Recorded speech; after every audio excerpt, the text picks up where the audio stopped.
Alright, what's going on everybody? Welcome back to another video here on the channel, and today we're going to be talking about what is now the biggest heist of all time, and it's all apparently been pulled off by the North Korean government. So, honestly, not something I thought that I was ever going to come on here and say, but that is what we're looking at here today. So, if you haven't heard already through the news, there was the largest cryptocurrency hack haul of all time, okay? And this is affecting a company, a online exchange for cryptocurrency called Bybit. Basically a website where users can create wallets, buy and sell and trade their different cryptocurrencies and whatnot that are supported by the platform. Now, apparently they were hacked today by online groups that have now been traced back to the Lazarus Group, which, like I said, is a North Korean sponsored hacker group, and shit has basically hit the fan in the crypto world. And for people on Bybit, like the individual users, apparently there was a massive wave of pullout from it today, and people are obviously like, what the fuck just happened here? Because somehow with all this happening, this isn't just the biggest crypto pull ever, it's apparently the biggest heist altogether ever. So before we get into the video, I do want to just go ahead and say, if you're brand new around here on the channel, make sure you hit like down below, subscribe so you don't miss any of my daily uploads. And with that being said, let's go ahead and get into the news. Bybit, a major cryptocurrency exchange, has been hacked to the tune of $1.5 billion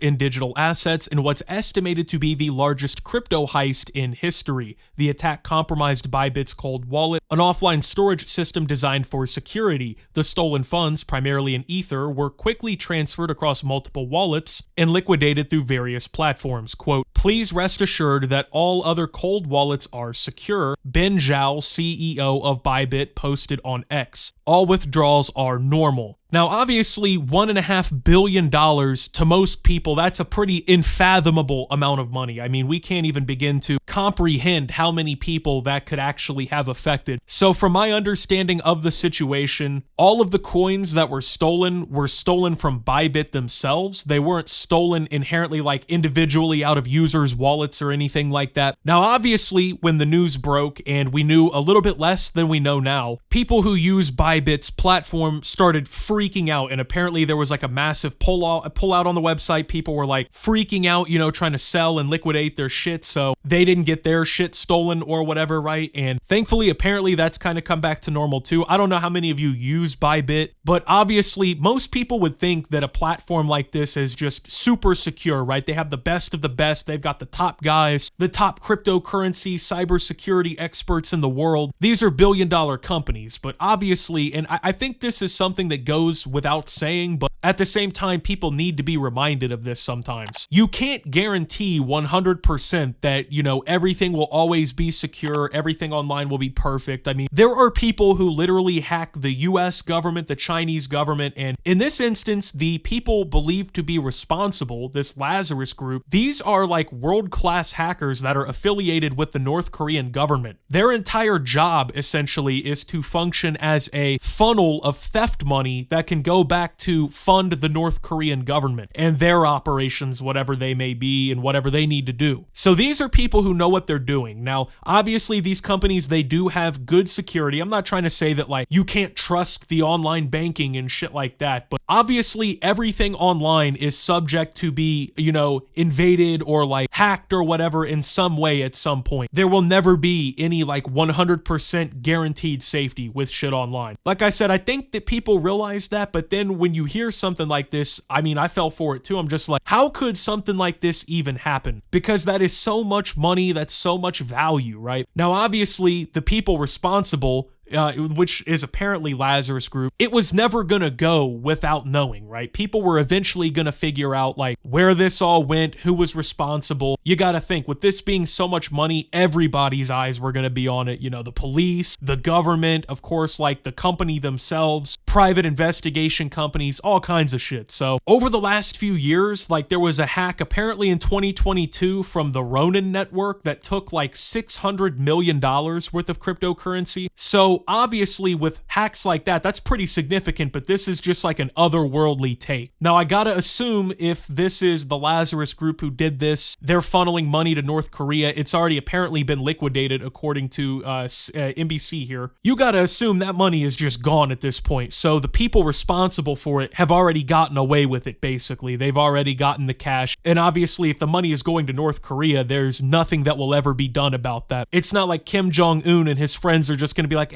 we feel kind of bad. We'll give you a takesies backsies here. You can have your money back. Nah, they're about to spend that shit on a nuclear bomb that can hit Idaho, right? So blockchain analysis firms including Elliptic and Arkham Intelligence traced the stolen crypto as it was moved to various accounts and swiftly offloaded. The hack far surpasses previous thefts in the sector, according to Elliptic. That includes the $611 million stolen from Poly Network in 2021 and the $570 million drained from Binance in 2022. Analysts at Elliptic later linked the attack to North Korea's Lazarus Group, a state-sponsored hacking collective notorious for siphoning billions of dollars from the cryptocurrency industry. That group is known for exploiting security vulnerabilities to finance North Korea's regime, often using sophisticated laundering methods to obscure the flow of funds. Quote, "We've labeled the thieves' addresses in our software to help prevent these funds from being cashed out through any other exchanges," said Tom Robinson, chief scientist at Elliptic, in an email. So like I said, these companies, they're already on the case. They're already trying to figure out like what they can do to try and stop this or figure it out right. It is kind of crazy to think that North Korea is just out here literally robbing billions, millions, hundreds of millions of dollars. It seems like every year basically from the cryptocurrency industry. And it kind of makes me wonder like how exactly are they getting this good, right? Because North Korea is obviously very much so a hermit kingdom, so they don't really interact with the rest of the world. For the most part, only doing so with like China or Russia. But they don't use like the internet that everybody else uses and whatnot. So I think obviously the only answer really is like they have to be getting trained by China or Russia or something, or these guys are working in coordination with people in these countries to figure this kind of shit out, because it's just crazy to think that these people, like, they never really see the outside world, but they're just here draining billions of dollars from people, absolutely smoking their shit. Now, the scary part about this is this could probably happen to anyone. I mean, Binance, that's one that I recognize. They're probably one of the biggest in the world at this point,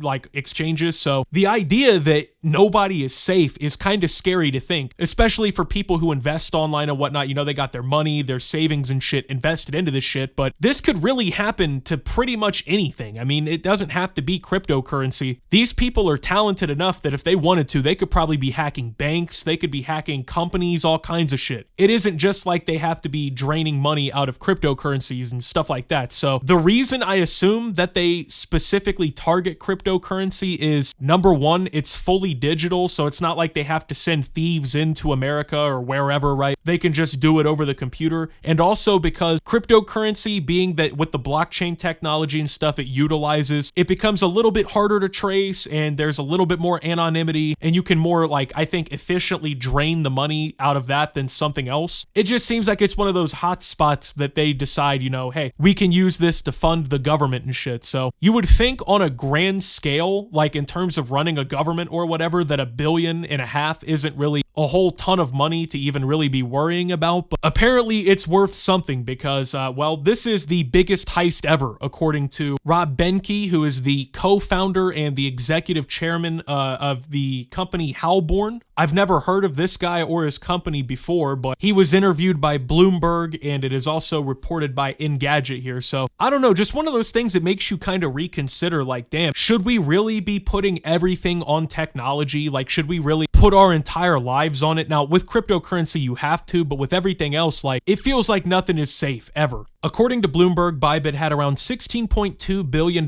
in assets before the hack, averaging over $36 billion in daily trading. Friday's theft accounted for around 9% of its total assets. As news of the heist spread, Ether dropped as much as 6.7% from its high of the day. Bitcoin also shaved about 3% off its high on Friday. Ultimate embodiment of the "this is fine" meme, Zhao capped his X post by reassuring customers that everything is okie dokie at Bybit. Quote, "Please rest assured that everything everything else is secure, all withdrawals are normal. Normal in all caps is most definitely a sign that things are peachy. To be fair, Zhao said Bybit had already secured around 80% of the funding needed to cover the loss through partner bridge loans, so perhaps the Dubai-based exchange will recover from the incident better than one would imagine. Quote, "Your money is safe and our withdrawals are still open," he added on a live stream. So pretty basic corporate, I guess, cover up here, trying to kind of recoup some of the lost trust and whatnot in the platform here. But that's pretty much it. With that being said, thank you guys for watching. If you did enjoy, make sure to leave a like, subscribe if you're brand new around here on the channel, follow me over on Twitter and Twitch at @subtooptimus. Make sure to check out Shoptimus down below. Thank you to my Watch Optimus subscribers. Your support helps the channel tremendously. And until my next video, guys, this is Optimus, well, talking about the largest heist ever and signing out.